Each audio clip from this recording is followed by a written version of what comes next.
I'm going to be talking today about a project called My City is a Museum.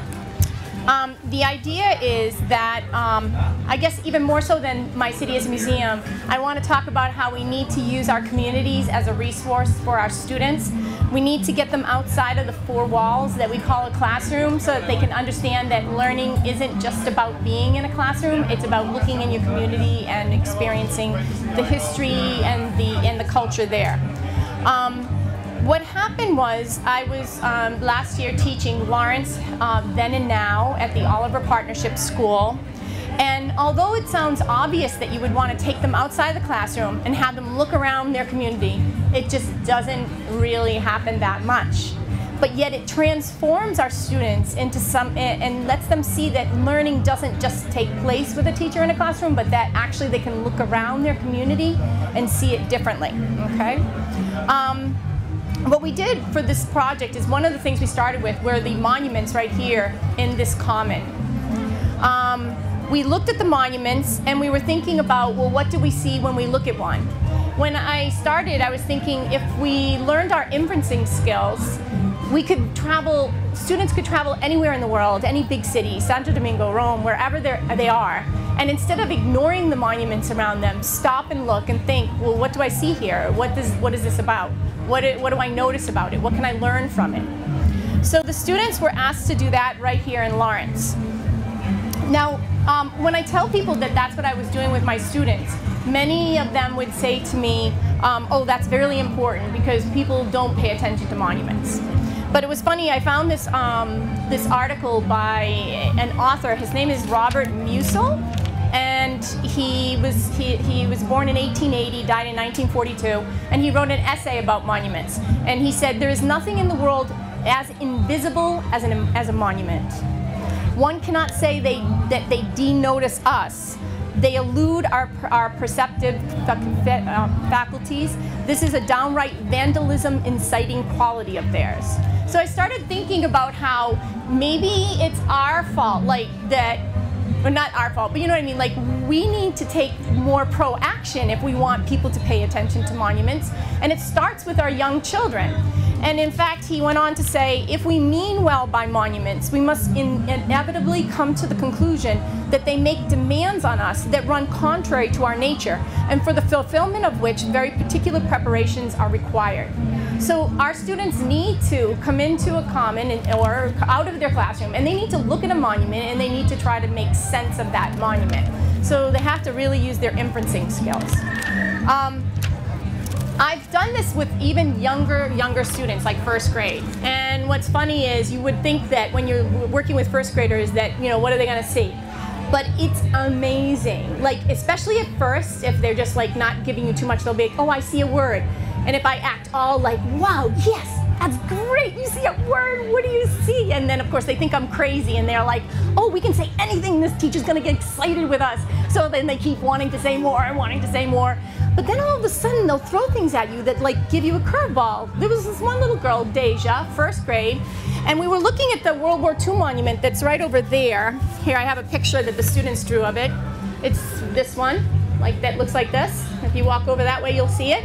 And she said, Mary, do you think that that statue is looking that way so that she's reminding us that we should look at the names on the monument so we can remember who died for us? And I went, really? You know, 6 years old, and that's what you're taking? I was like, yes. Wow, thank you for teaching me now today. So the students are noticing so much that then they were coming to me after school or at the beginning of the school day saying, I went with my mom, we went after school, we visited the monuments, guess what we noticed?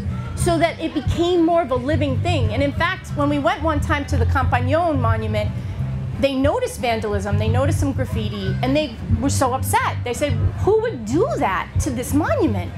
They don't realize how important these are. So I started to realize that as they take on this idea of looking at the monuments, it changes the way they see the world. And it changes the way they see their city. So can you imagine starting with all of our students here in Lawrence, but in any community, not just in Lawrence, take them outside of the classroom, bring them into the community, and see what they take from their city. Now I have a couple of examples of some of the things that my students have written and said, and it is amazing. There's one girl, her name is Richelli, and she wrote an ode to the history of Lawrence. But I remember, it's not in the ode per se, but she came up to me one day and she said, you know, I used to think those mill buildings are so ugly. Why don't they just get rid of them? And so I'm standing there like stunned that she's telling me this. And then she said, now, and she almost looked like she was in tears. She's like, now, if anybody touches them, they're gonna have to fight me. And I went, okay. And she wrote, Ode to the History of Lawrence. Oh, history, you taught us what was in the past. You gave us a hint on what not to do. You gave us the truth of what Lawrence is. You lead us to the truth and to know that Lawrence isn't just a piece of trash. You know about everything that happened, but to us it is a mystery. Oh, history, you taught us what was in the past. Now some, what? How old was that? She's 5th grade. 5th grade. 5th grade. The next few pieces were written by 4th graders, and they were just writing about what they had learned. And one wrote, I learned that the monuments, mills, and Lawrence are important because not only are the monuments about names and dedications, they're about when it happened and what we should learn about them.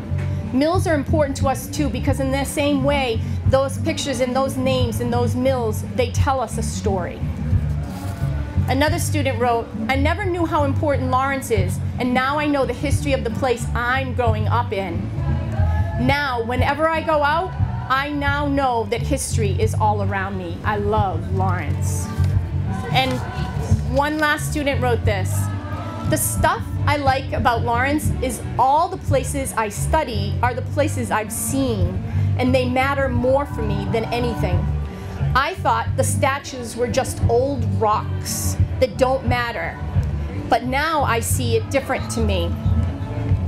It is a place, there are people who lived in the past and that worked hard to make food to the table for their family, and now I open my eyes bigger, and now I see the big mills. And seeing the place that is the history has changed everything for me. I didn't really care about it, that it was, and I thought it was a dead place that no one liked, and now I love to be in Lawrence. So besides actually looking at the monuments and thinking about what we have here, the next thing they did was that we actually tried to design our own monuments. This was done by a 1st grader, and he wrote that he wants a monument dedicated to the people who work hard. And then what they did was the students themselves said, it was their idea, that actually their city is a museum. So we are working on a website with the Lawrence History Center and with the Lawrence Public Library. And the students have created photographs and videos about their city so that when it's on the website, we can teach others about the city that we live in and that we're so proud of. So that's it. Thank you.